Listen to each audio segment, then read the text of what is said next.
What I want to know is, what should I do with this car? In my mind, we have three options.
Welcome to GT Canada Car Stories.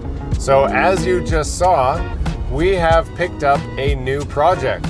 So this is a 1990 CRX SI. Now this car has clearly been modified already by somebody, and I'll tell you a little bit about that. So I was cruising Kijiji, as I normally do, looking for something interesting, and this car had popped up. It had been listed for about 3 minutes. So not long at all. The owner of the car had listed it for a very, very low price. He had owned it for the last 20 years and was building it up to be, in his words, a Fast and Furious car. Now, Fast and Furious to him obviously means very heavy on the audio. So as you can see, it has a massive stereo system. So that includes two giant 15-inch subs in the back in a custom box, as well as two 12-inch subs in a custom bandpass enclosure box, for a total of 4 massive subs powered by 2 ridiculously huge amplifiers. And the car has 3 external batteries dedicated to just powering those amps. So he spent a lot of time making the audio pound. It will make you deaf. Also, the interior has been gutted. He was beginning to just kind of build it back up. While he was working on all the audio and interior stuff, he also got his hands on a body kit, which he proceeded to fiberglass into the body of the car. Normally that wouldn't be a big deal, but in this case, the body has had 20 years to rust through. So a lot of the seams where the body kit would have been now have rust poking through, and there's a bit of work required to fix that rust up. So the front and rear bumpers have been fiberglassed on. The side skirts have also been fiberglassed on. The sunroof has been fiberglassed shut. He's also put a skim coat of fiberglass on the rest of the car, which is about a 1/4 inch thick as far as I can tell. Now, why do I know it's 1/4 inch thick? Well, that's because there was a hailstorm in Calgary recently, which caused damage to the hood of the car and caused some of the fiberglass job to crack and lift up. And so I've been peeling that off just to get an idea of what I'm dealing with. And I've found out that the surface wasn't prepped well before the fiberglass was laid on top, which has created an adhesion issue, which means the hood at least needs to be stripped. I don't know how well the rest of the car has been covered, but it's an SI, so it's a single overhead cam, 1.6 liter engine, but the engine has a lot of miles. It has over 400,000 kilometers on it, which is about 240,000 miles for those Americans watching, which is a lot. This car has been well enjoyed. I have not actually driven this car. I drove it onto the trailer, my flat deck, and then brought it home and drove it off of the flat deck. So I know that it starts, I know that it runs, I know that it drives, but I don't know if there's any running issues. So there could be mechanical concerns that need to be addressed with that. Why am I telling you all this? Well, I got this car for a good price, and I promised the owner that I would try to fix it up to finish the project, so I could finish what the previous owner had started. He realized that it was at a point in his life where he would not have the time or the money to finish this project, and I knew that I wanted a project for the winter time, and I thought this would be a good project to do that with. As I look at the car more though, there are a number of issues that present themselves that tell me that this project might actually end up costing a fair amount of money to do properly. And because of that, I'm not known as the guy that does things properly. I'm known as the guy that just makes things work. I am the function over fashion guy. So I don't care what it looks like so much. I'd like it to look good, but as long as mechanically it's good and it does its purpose, then I can look past a little bit of rust or imperfections or that sort of thing. So he actually included in the sale a lot of spare parts that he had accumulated over the years as he saw people selling parts off of their wrecked CRXs.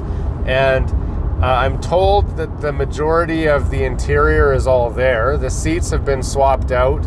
So I only have one seat. It's a racing seat. It's ripped up. It's no good. So I will need to replace the seats. So this is where you, the viewer, comes in.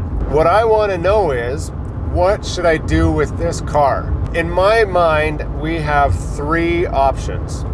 Option number one, put the car back together, take any extra parts that I have and sell them to get money that I need to buy the missing pieces, such as, like, it's missing the carpet. I know I do not have a new carpet, so I will have to buy a new carpet. Stereo is also quite large. This is more than just deep bass. This is competition level bass where you're just gonna blow your eardrums out. So I'd like to enjoy listening to the stereo.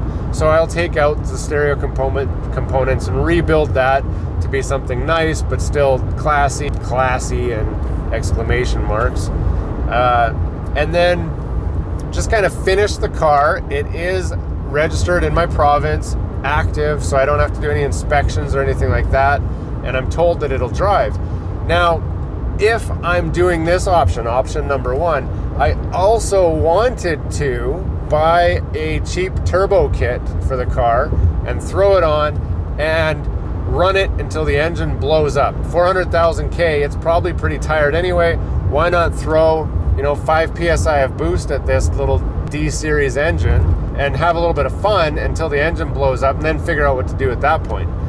The object would be a budget build to where I've got a car that can be driven on the street, and that's it. It's not going to be a complete restoration that will make everybody super proud of me or GT Canada, or proud to know a CRX owner. And I know with the limitations that I have for finishing work that it will pass the 10-foot test, where 10 feet away it will look okay. When you get 1 foot away, you will notice imperfections, and I know that already. So keep that in mind when you're thinking about which option you want to vote for. Option number two, I strip the car even more, take the entire stereo out, and I prepare the car to be a claimer car. Now, those of you that are not familiar with claimer car racing, it's dirt track racing in a car that has to meet certain criteria. At the end of the race, anybody has 30 minutes to come and claim your car. If they claim your car, they will pay you $500, and you must sell them your car. There's, again, rules and stipulations around who can claim and what you have to do if you do claim a car, and so on. I will build it into a claimer car. I will sell off all of the spare parts that I have because I won't need them, but the car is already almost a claimer car anyway. The interior is gutted already. If I pull the stereo out, the extra batteries out, pull the front windshield out, put a mesh cage in, the roll pillars in the back and a bar on the side of the door. It's a claimer car. It's ready to go now. The investment would be very small, and it allows me to go and just burn around on a dirt track racing the car, and I think that would be a lot of fun. I thought I would add a little twist to it. Rather than having the car claimed at the end of the race of that weekend, I was going to try and work with the organizers of Claimer Car for my area and give the car away to somebody. We'll just do a raffle, whatever, whoever's in the stands that might want the car and is agreeing to race the car after, or at least for one race, I'll just throw their name in a hat, pick out a name, that guy will own a Claimer car at the end of the day. That's option number 2. Option number 3 is I just sell the car as is right now. It's a project car, get rid of it, because I know that I'm not going to do it justice. Maybe somebody in the CRX community will want to buy it and restore it and do what it should be done for the car. I'm good with all 3 options. So what I want you to do as viewers is in the comments below, say, what should I do with this car? Option 1, keep it and fix it. Option 2, keep it, turn it into a Claimer car, give it away. Or option 3, just sell it and find a different project. The good news for you guys watching this video, our channel is still relatively new, so our viewership count is quite low. So if you thought, hey, you should sell it, and you live in the area, well, hey, maybe I'd be open to offers. If you see this car and you're like, I'll buy it, you should sell the car to me. If that's what you're thinking, put that in the comments. Tell me how much you'll pay. And you never know, you might end up being the proud owner of a brand new CRX. So can't wait to see the comments. If you haven't already subscribed to our channel, you should do that for sure. And you should also check out some of the other videos that we've got posted up here. And I look forward to telling you guys some more car stories, which we got some great ones coming up. So keep that channel locked.